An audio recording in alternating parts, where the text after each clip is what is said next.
थोड़ा सा माहौल गरमाते हैं। 9 फरवरी 2016 जेएनयू। कन्हैया कुमार का नाम कहीं भी लिखो आज भी आता है, टुकड़े टुकड़े गैंग वाला कन्हैया कुमार, वो जो देश को बांटने की बात कर रहा था। ठीक है, आप का डायरेक्ट इन्वॉल्वमेंट नहीं आया, आप जेल गए, सबूतों के अभाव में आप फ्री हो गए, लेकिन जो चार्जशीट थी उसमें आपके आसपास वालों को लेकर कहा गया कि देश विरोधी कार्यक्रम वो था। आपके ऊपर वीडियो फुटेज में नहीं मिला, लेकिन ये अभी भी पुलिस की चार्जशीट जो मैंने पढ़ी उसमें था कि वहां पर ऐसे नारे लगाए गए।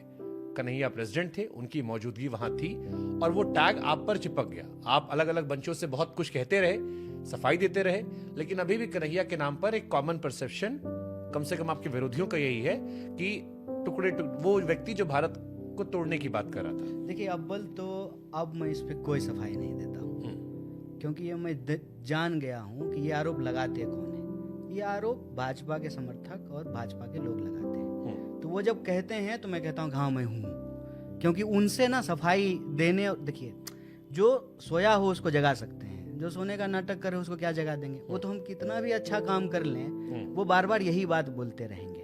इसमें मैं आपको 3 बात कहना चाहता हूँ। अव्वल, हाँ मैं प्रेसिडेंट था, लेकिन गांव में अगर कुछ भी गड़बड़ी हुई उसके लिए आप सरपंच को नहीं पकड़ते हैं। ठीक बात, ठीक है, क्योंकि मैं कहीं से भी अथॉरिटी नहीं हूँ, ना मैं पुलिस हूँ, ना मैं प्रॉक्टर था, और ना मैं कार्यक्रम को परमिशन देने वाला डीन ऑफ स्टूडेंट था। मैं इलेक्टेड रिप्रेजेंटेटिव था। कार्यक्रम को पुलिस ने चार्जशीट में कहा कि परमिशन नहीं थी, परमिशन नहीं जो चार्जशीट पड़ी, लेकिन वो परमिशन जो है परमिशन दी गई थी, परमिशन दी गई थी। फिर परमिशन किसके कहने पे वापस ली गई? एबीवीपी के कहने पे वापस ली गई। पता नहीं आप जी न्यूज में काम किए हैं कि नहीं किए हैं। जी न्यूज को भीतर कौन लेकर के आया था? जो एबीवीपी का जो है जॉइंट सेक्रेटरी था।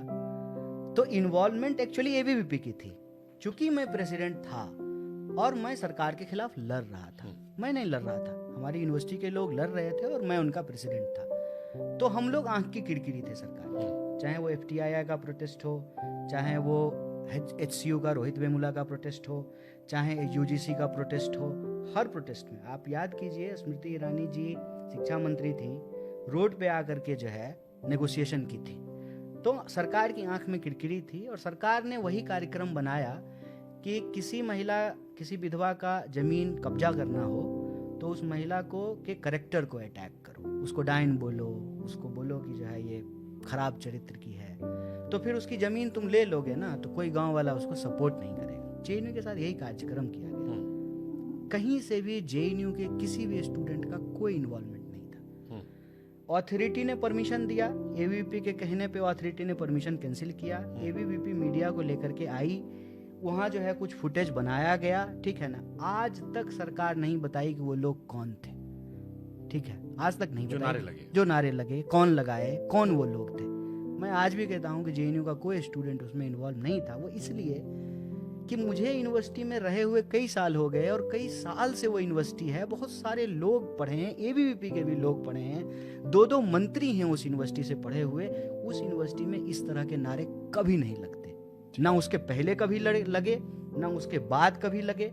तो ये ना पूरा एक ऑर्केस्ट्रेटेड जो है कॉन्स्पिरेसी लगती है। लेकिन इसकी ना ये सच में बताता रहा, कई साल बताता रहा, फिर भी मैं देखा अजीब बात है, सरकार इनकी है, 3 बार के प्रधानमंत्री ये हैं, गृह मंत्री जैसा का बाबूजी है, डैडी पप्पा, और सवाल ही हमसे पूछ रहा है। तो मैंने कहा हाँ मैं हूँ, ठीक है, वेल सेड, तो मुझे जेल में डालो, ठीक है, मेरे खिलाफ सबूत दो। मतलब इसलिए मैं इसको कहना, मेरा सेकंड क्वेश्चन ये एक्चुअली था कि क्या वहां ये नारे लगे थे आपके ऊपर? तो अब तो क्लीन चिट पा गए हो, मतलब अब वो उसमें सबूत नहीं मिला आपके खिलाफ। ये मामला खत्म हो गया अभी? सबूत कैसे मिलेगा? ये मामला खत्म हो चल रहा है? नहीं, मामला उसमें ये है कि 19 में चार्जशीट तो आई थी शायद, चार्जशीट आई थी, लेकिन इन जनरल जो है जो सेडिशन का कानून है, अभी नया न्याय संहिता लेकर के सरकार आई है, सुप्रीम कोर्ट ने उसको स्टे कर रखा है। डेट्स होते हैं लेकिन उसमें कोई आर्गुमेंट आगे नहीं बढ़ा है, ना उसमें जो है चार्ज प्रेस हुआ है, ना चार्ज फ्रेम हुआ है, ना चार्ज पे बहस हुई है, कुछ नहीं। ठीक है। और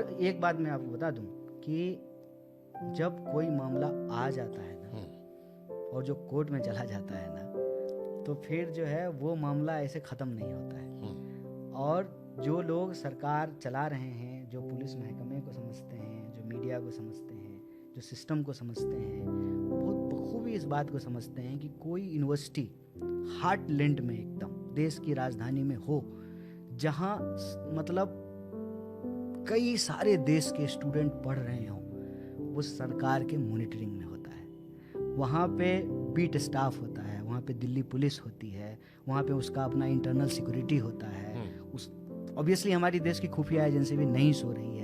कोई अगर इतना बड़ा कार्रवाई हो रहा होता देश तोड़ने की, तो सरकार सो नहीं रही होती।